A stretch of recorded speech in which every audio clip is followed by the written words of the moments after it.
नमस्कार दोस्तों, आज की कहानी है बहू नहीं बेटी है मेरी। बहू कहाँ मर गई, अंदर से आवाज आई, जिंदा हूँ माँ जी, तो फिर अभी तक मेरी चाय क्यों नहीं आई? कब से पूजा करके बैठी हूँ, ला रही हूँ माँ जी। बहू चाय के साथ भजिया भी ले आई।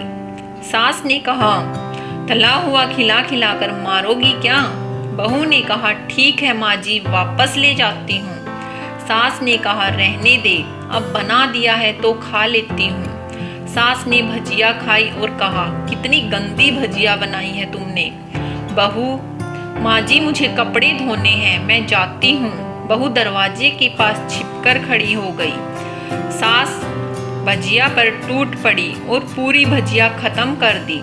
बहू मुस्कुराई और काम पर लग गई। दोपहर के खाने का वक्त हुआ। सास ने फिर आवाज लगाई, कुछ खाने को मिलेगा क्या? बहू ने आवाज नहीं दी। सास फिर चिल्लाई, भूखी मारोगी क्या? बहू आई, सामने खिचड़ी रख दी। सास ने गुस्से से कहा, यह क्या है? मुझे इसे नहीं खाना, इसे ले जाओ। बहू ने कहा, आपको डॉक्टर ने दिन में खिचड़ी खाने को कहा है, खाना तो पड़ेगा ही। सास मुंह बनाते हुए बोली, हाँ तू मेरी माँ बन जा। बहू फिर मुस्कुराई और चली गई। आज इनके घर पूजा थी। बहू सुबह 4 बजे उठ गई। पहले स्नान किया, फिर फूल लाई और माला बनाई। रसोई साफ की, पकवान और भोजन बनाया। सुबह के 10 बज गए। अब सास भी उठ चुकी थी। बहू अब पंडित जी के साथ भगवान के वस्त्र तैयार कर रही थी। आज ऑफिस की छुट्टी थी। उसका पति भी घर पर था। पूजा शुरू हुई। सास चिल्लाती हुई, बहू यह नहीं वह नहीं। बहू दौड़ी दौड़ी आती और सब करती। अब दोपहर के 3 बज चुके थे। आरती की तैयारी चल रही थी। पंडित जी ने सबको आरती के लिए बुलाया और सबके हाथों में थाली दी। जैसे ही बहू ने थाली पकड़ी, थाली हाथों से गिर पड़ी। शायद भोजन बनाते हुए बहू के हाथों में तेल लगा था, जिसे वह साफ करना भूल गई थी। सारे लोग तरह तरह की बातें बनाने लगे।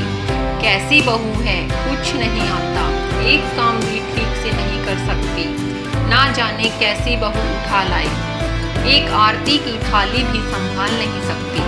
उसके पति भी गुस्सा हो गए, पर सास चुप रही, कुछ नहीं कहा, बस यही बोलकर छोड़ दिया, सीख रही है, धीरे धीरे सब सीख जाएगी। अब सबको खाना परोसा जाने लगा।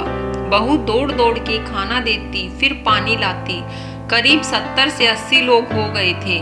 बहू अकेली, फिर भी वह सारा काम बहुत अच्छे तरीके से करती। अब उसकी सास और कुछ आस पड़ोस के लोग खाने पर बैठे। बहू ने खाना परोसना शुरू किया, सबको खाना दे दिया। जैसे ही पहला निवाला सास ने खाया तो बहू से कहा, तुमने नमक ठीक नहीं डाला क्या? एक काम ठीक ढंग से नहीं करती, पता नहीं मेरे बाद कैसे यह घर संभालेगी। आस पड़ोस वालों को तो आप जानते ही हो ना साहब, वह बस बहाना ढूंढते हैं कुछ ना कुछ कमी निकालने का। फिर वह सब शुरू हो गए, ये कोई खाना है, कैसी बहू है यह, वगैरह वगैरह। सब दिन का खाना खा चुके थे। अब बर्तन साफ करने नौकरों के साथ वह भी लग गई। रात में जगराते का कार्यक्रम भी था।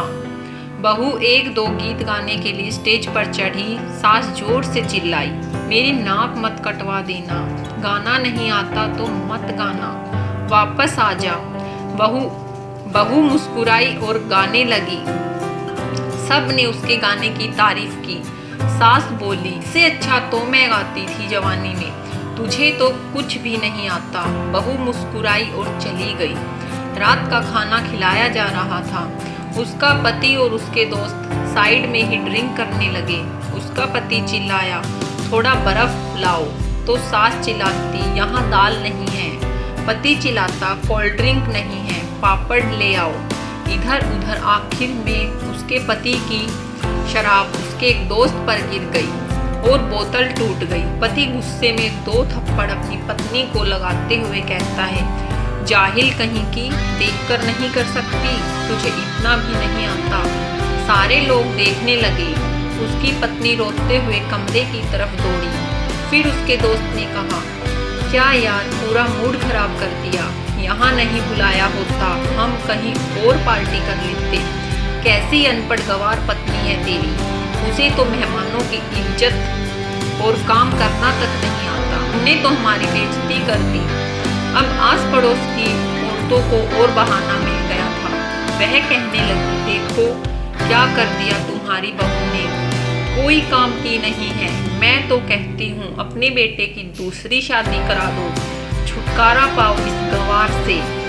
माँ अपने बेटे के पास गई और उसे जोर से थप्पड़ मारा और कहा, नालायक, तुमने मेरी बहू को मारा, तेरी हिम्मत कैसे हुई, तेरी टांग तोड़ दूंगी। उसके बेटे के दोस्त कुछ कहने वाले थे कि उसकी माँ ने घूरते हुए कहा, चुप, बिल्कुल चुप, यहाँ दारू पीने आए हो, जबकि पता है आज यहाँ पूजा है और तुम्हें पार्टी करनी है। कैसे संस्कार दिए हैं तुम्हारे माता पिता ने, और किसने मेरी बहू को जाहिल बोला। जरा इधर आओ, चप्पल से मारूंगी अगर मेरी बहू को किसी ने एक शब्द भी कहा तो। अरे पापी, तूने उस लड़की को बस इसलिए मारा कि तेरी शराब की बोतल टूट गई। वह बच्ची सुबह 4 बजे से उठी है, घर का सारा काम कर रही है, ना सुबह से नाश्ता किया, ना दिन का खाना खाया, फिर भी हंसते हुए, सबकी बातें सुनते हुए, ताने सुनते हुए घर के काम में लगी रही।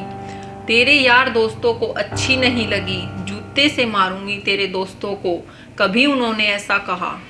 उसके यार दोस्त चुपके से खिसक लिए। अब सास बहू के कमरे में गई और बहू का हाथ पकड़कर बाहर लाई। सबके सामने कहने लगी, किसने कहा अपनी बहू को घर से निकालकर दूसरी बहू ले आना, जरा सामने आओ। कोई सामने नहीं आया। फिर सास ने कहा, तुम जानते भी क्या हो इस लड़की के बारे में, यह मेरी माँ भी है और बेटी भी है। वो इसलिए क्योंकि यह मुझे गलत काम करने से रोकती है, और बेटी इसलिए क्योंकि यह मेरे दिल की भावना समझ जाती है, मेरी दिन रात सेवा करती है, मेरे 1000 ताने सुनती है, पर एक शब्द भी गलत नहीं कहती, ना सामने ना पीठ पीछे। और तुम कहते हो दूसरी बहू ले आओ, याद है ना चुटकी की दादी, अपनी बहू की करतूत। सास ने गुस्से से पड़ोस की महिला को कहा, अभी पिछले हफ्ते ही तुम्हें मियाँ बीवी को अकेला छोड़ घूमने चले गए थे। मेरी बहू ने 7 दिनों तक तुम्हारे घर पर खाना बनाया था, यहाँ तक कि तुम्हारे पैर दबाने जाती थी, और तुम इसे जाहिल बोलती हो। जाहिल तो तुम सब हो, जो कोयले और हीरे में फर्क नहीं जानते। आइंदा मेरी बहू के बारे में किसी ने कुछ भी कहा तो मुझसे बुरा कोई नहीं होगा, क्योंकि यह मेरी बहू नहीं, मेरी बेटी है। बहू सिसकियां लेते हुए कमरे में चली गई। सास ने एक प्लेट उठाई और भोजन परोसा और बहू के कमरे में लेकर गई। सास को भोजन लाते देखा तो बहू ने कहा, अरे माँ जी, आप ये क्या कर रही हो, मैं खुद ले लेती। सास ने प्यार से ताना मारते हुए कहा, डर मत, इसमें जहर नहीं है, मार नहीं डालूंगी। तुझे नई सास चाहिए होगी, पर मुझे अभी भी तू ही मेरे घर की बहू चाहिए। बहू ने सास को रोते हुए गले लगा लिया। सास भी रो पड़ी। बहुत से रिश्ते बहुत मीठे होते हैं, बस बातें कड़वी होती हैं। दोस्तों, आपको मेरी कहानी कैसी लगी? यदि अच्छी लगी हो तो मेरे चैनल को लाइक करें, शेयर करें और कमेंट करें, और मेरे चैनल को सब्सक्राइब करना ना भूलें।